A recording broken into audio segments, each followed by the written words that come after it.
Hey everyone, my name is Rio, and welcome to the 7th episode of the Indie Game Devlog where I go over the development of my game Orb. So, let's get into it.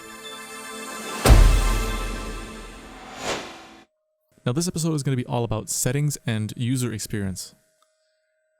First thing I want to talk about is that currently I'm working on a proper settings menu because in the demo the settings were, well, limited. And there was no audio menu to speak of, because at the time I didn't know how to make one.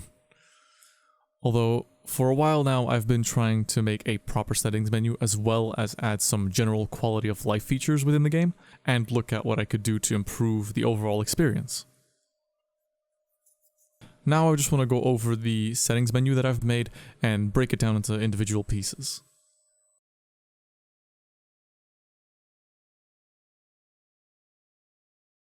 Now this is the first menu that I started to work on, and one of the main things that I wanted to make sure was that there were enough detailed settings so that people could customize the game's graphics to their needs. First I started working on all of the detailed individual settings, and then once that was done, I wanted to add a setting to make things a little easier, which was a general preset setting, just to make things easier for those who didn't want to meticulously go through all of the graphical settings and just pick a preset instead. Right now I'm also looking into making an automatic preset so that the game can choose the best graphical settings based on your hardware. However, that's still a baby for now, since I'm not 100% sure on how to make that just yet, but I'm looking into it.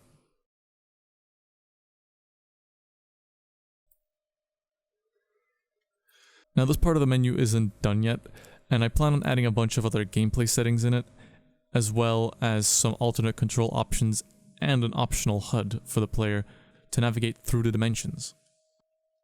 On top of this, I also plan on adding a few extra special features, such as an epilepsy sensitivity mode, since jumping dimensions is usually accompanied with a bright flash, so when the setting is enabled, I plan on having the bright flash off. Now, I also finally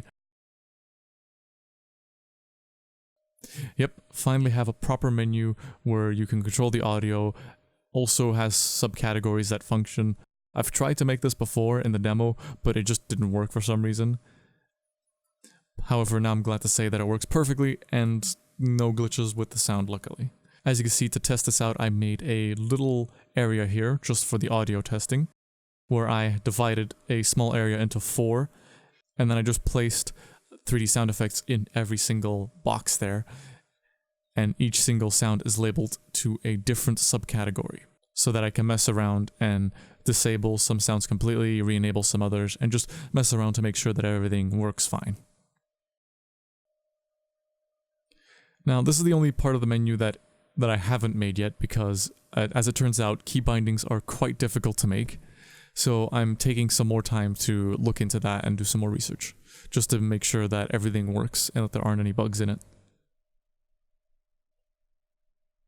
Now, I also want to talk about one specific thing that I improved in, I think, which is a little bit of a dumb story.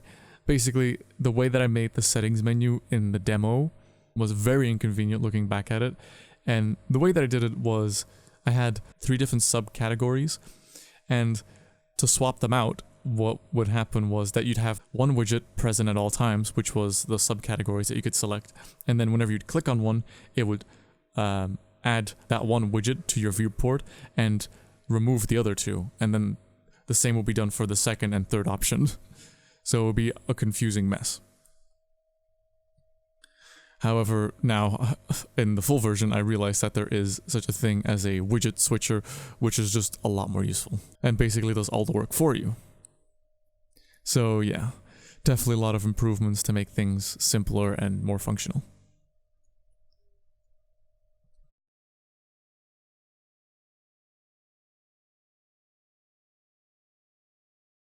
Right now, I want to show you just one last feature to end on, which is a very minor feature, but it's a very useful one. This was also a suggestion I got in the YouTube comments on one of the devlogs, so yeah, not my idea, but a very good one nonetheless.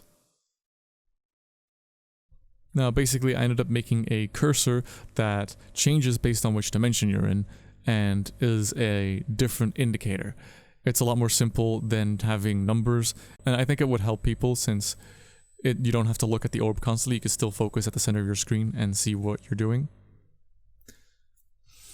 Now, I know that this is very similar to something, but I do think that it is a necessary feature that will help the gameplay.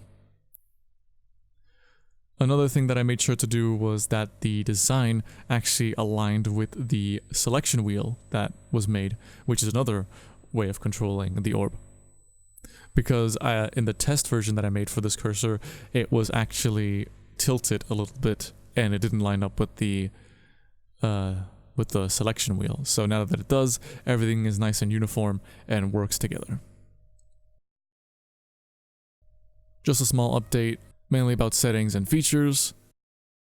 I plan on adding a bunch more optional controls, as well as some useful indicators, but so far I do think this is an improvement over the old system with just a number.